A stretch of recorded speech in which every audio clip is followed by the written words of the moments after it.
Já me arrodi em volta dos caras.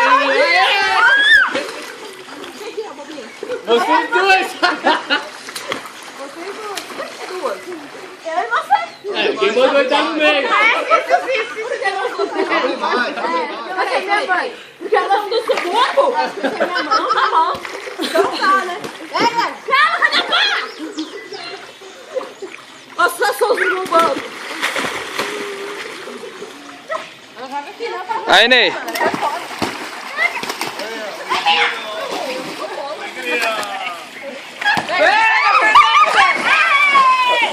Ô Galvão, não vai na raia. Aí você vai vendo, o pessoal vai curtindo, meu amigo, não é fácil não, você vai vendo as pessoas ali, você só vai vendo um rapaz, parece que é torcedor do São Paulo, porque só tem menina na piscina, meu amigo, não é fácil não.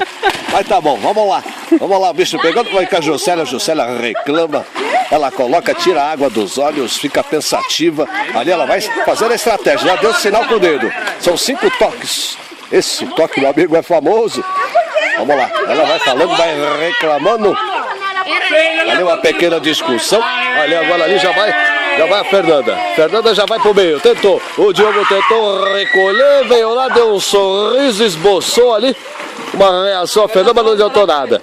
Lá vem bola no alto, a bola vem com a Juscelia. A Juscelia vai tentar agora com a cara e tentou, bateu na filha dela. Veio a bola voltando a bola com a Juscelia. Juscelia tentou passar a bola, agora quem vai? Quem vai? Aí acabou o jogo, meu amigo.